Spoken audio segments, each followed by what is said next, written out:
اولیاء اللہ کے اس سے پاک آج میرے بھائی جان بڑے بھائی جان محمد یار جی رحمت اللہ تعالی علیہ، سب کہہ لیجئے رحمت اللہ تعالی علیہ،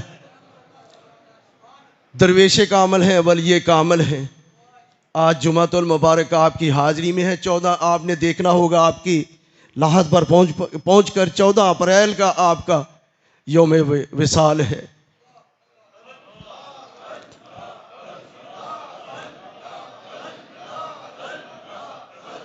الصلاۃ والسلام علیکہ یا سیدی یا رسول اللہ۔ ان کی حاضری میں آج ہم نے جمعۃ المبارک آپ کے نام پیش کیا۔ اللہ پاک آپ کی لاحت پر لکھوکھا تجلیات کا نزول عطا فرمائے۔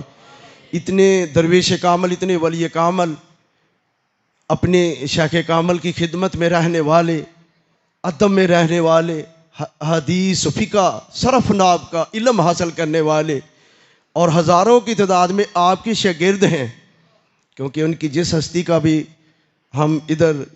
کا بھی عرس مبارک ہو ان کا بیان کرنا بہت ضروری ہوتا ہے۔ آج آپ کے یاد میں، آپ کی محبت میں ہم پورا آستانہ عالیہ ہیبت پور شریف ہم شامل ہیں۔ اور آپ نے بھی کیا کرنا ہوگا اپنے گھروں میں، خصوصاً جو افطاری کا یہ ٹائم ہے، میں نے پہلے بتایا کہ وہ خاص وقت کی حاضری ہے۔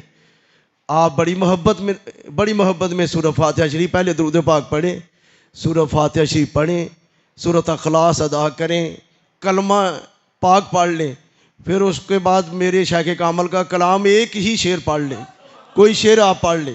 پڑھنے کے بعد تمام ہستیوں کو پیش کریں، خصوصاً آج کی جن کی حاضری ہے، بھائی جان درویش کامل، ولی کامل، فناف شیخ، فناف رسول ہستی، جنہوں نے اپنے شیخ کامل کی عملی تصویر کے ساتھ، جیسے آپ نے فرمایا ہے اسی طرح اس مسجد کی بھی جو خدمت پیش کی ہے، کسی کو بے نمازی کو ادھر وضو تک یا نہانے تک آپ نے نہیں دیا۔ انہوں نے کہا کہ پہلے آپ نمازی بنے، پھر اس مسجد میں آپ نہا سکتے ہیں، وضو بھی کر سکتے ہیں۔ اتنی پارسا اعلیٰ ہستی کا آج حاضری ہے اپنے گھروں میں، ان کے لیے خصوصاً اپنے پیر و مرشد کے حاضری کے بعد خصوصاً درویش کامل، ولی کامل بھائی جان محمد یار جی رحمت اللہ تعالی علیہ، آپ نعرہ بھی بلند کرتے، نعرہ تکبیر خود میں نے دیکھا ہے، صوفی اعجاز صاحب، صوفی عبدالستار صاحب نعرہ خود لگاتے۔ ہم کسی سے کہتے ہیں کہ ہم تو شرماتے ہیں، پھر آپ نعرہ اپنے سٹیج پر، اور دیکھا ہے کہ سٹیج سیکٹری کی ڈیوٹی بھی خود ادا کرتے، قلم کے لحاظ سے جامع درویش رائٹر تھے، خود رائٹر تھے، پوری زندگی اسے مدم نہیں پڑھنے دیا، چلاتے رہے، اعلیٰ اوصاف اس میں پیش کرتے رہے۔ تقریر میں، خطاب میں ایک آپ کا مثالی خطاب ہوتا۔ ایک میں واقعہ صرف آپ کا واقعہ، سرکار نے کہا کہ ہم نے سرکار اعلیٰ بھائی جان محمد یار جی رحمت اللہ تعالی علیہ فرماتے ہیں کہ دین کے حوالے سے علماء میں بھی آپ خطاب فرماتے، جلال والا خطاب آپ کا ہوتا، اور آپ کہتے کہ ہم نے دین کو تو اس طرح سمیٹ دیا ہے، ایک مثال پیش کی، ہنستے بھی اور ہنساتے بھی، رلاتے بھی روتے بھی، اور کہتے کہ دین کو اس طرح کہ آپ کا ارشاد ہے، فرما رہے ہیں خطاب میں، غالباً حافظ مشتاق صاحب بھی موجود ہیں، انہوں نے کہا کہ ایک باؤ صاحب پہلے تو ٹکٹ کے حوالہ سے جیسے دین کے علم کی صورت میں آپ نے وہ بھی ایک راز کی بات ہے، آپ کہتے کہ بے ٹکٹا ایک سواری میں گاڑی میں بیٹھتا ہے، سفر کرتا ہے، ریل گاڑی اس وقت کی مسافت تھی، سفر میں روانہ ہوتا ہے، اس کے بعد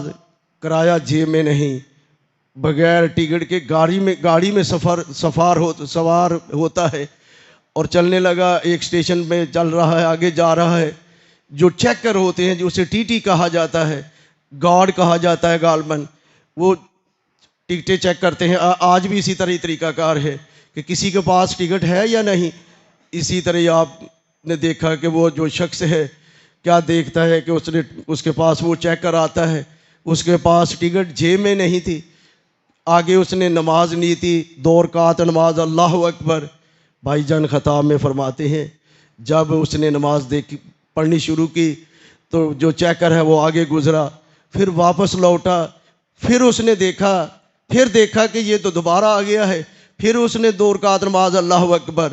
حتیٰ کہ صوفی عبدالستار صاحب بھائی جان فرماتے ہیں وہ چلتے چلتے اسی طرح اس نے دیکھا کہ وہ ٹی ٹی نے بھی یا چیکر نے بھی محسوس کیا یہ مسافر بغیر ٹکٹ کے بیٹھا.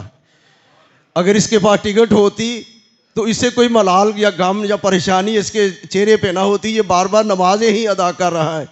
پھر اس نے کہا کہ ٹی ٹی تو ادھر ہی بیٹھ گیا چیکر والا. بھائی جان اپنے خطاب میں فرماتے ہیں اس نے کہا کہ یہ تو جا نہیں رہا. انہوں نے کہا کہ 1000 رکعت نماز، اللہ اکبر. انہوں نے کہا اب تو یہ کیسے بیٹھا رہے گا، اتنی لمبی نماز کا نیت کر لی. آگے انہوں نے فرمایا کہ اے حضرت مسلمان اپنی فکر کر، اگر تیرے پاس ٹکٹ ہوگی تو قبر میں سامان جنت ملے گا، وہ سفر ہے. اگر تیرے پاس ٹکٹ آئی قبول ہے.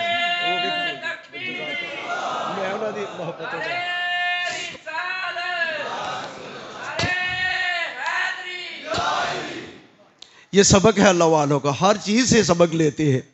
انہوں نے کہا کہ اگر آپ کے پاس اے حضرت انسان تیرے پاس کوئی ٹکٹ ہے، آ کسی کے پاس، درویش کامل ولی کامل کے پاس، تمہیں وہ ٹکٹ عطا ہو، پھر تمہاری زندگی کا سامان جنت ہو.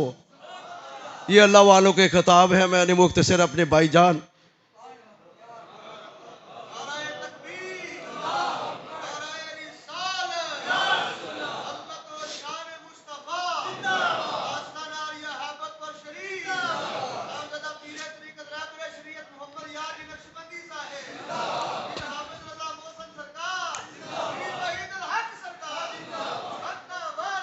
یہ ان ہستیوں کا ذکر ہے جو آج ہم نے پیش کیا ہے. صوفی عبدالستار آئے ہیں، ان سے بھی ہم تھوڑا سا کلام سماعت فرمائیں گے.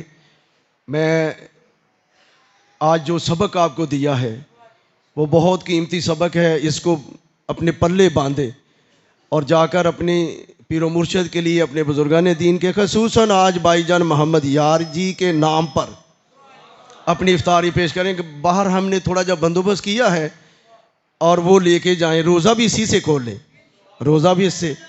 اور اس حاضری میں اللہ پاک اولیاء اللہ کی یہ حاضری ہے، کیونکہ یہ وہ پیارے ہیں اللہ کے، زندہ جنہیں کہا گیا ہے، یہ زندہ کہا گیا ہے. ان کی لاحت پہ لکھو خاک لوگ تشریف لاتے ہیں اور فیض لے کے جا رہے ہیں. یہ مت سمجھیں کہ یہ دنیا سے جاتے ہیں تو چلے گئے، نہیں، ان کا فیض 70 گنا اور بڑھ جاتا ہے.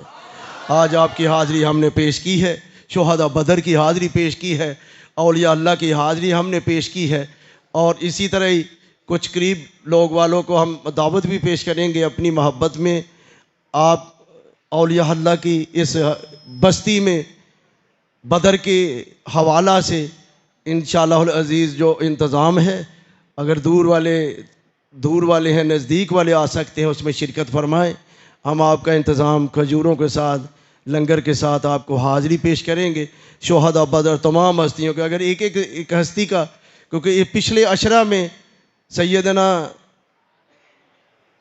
پچھلے عشرہ میں جو ہستیوں کا سیدنا سے علی کرم اللہ وجہ الکریم آپ کی شہادت کا بھی تذکرہ ہے. پچھلے عشرے میں حضرت سیدنا عمر فاروق رضی اللہ تعالیٰ عنہ آپ کا بھی ہے، ختیجۃ الکبریٰ ازواج کا بھی ہے، جو ابھی ہم نے یہ آج کا دن گزارا ہے، اس میں حضرت سیدہ عائشہ صدیقہ رضی اللہ تعالیٰ عنہ کا بھی ہے. تمام ہستیوں کا ذکر ہے. اللہ پاک میری حاضری، آپ کی حاضری جو بڑے ادب والی حاضری ہے، ہم سب کی حاضری کو اللہ قبول و منظور فرمائے. وآخر دعوانا الحمدللہ رب العالمین.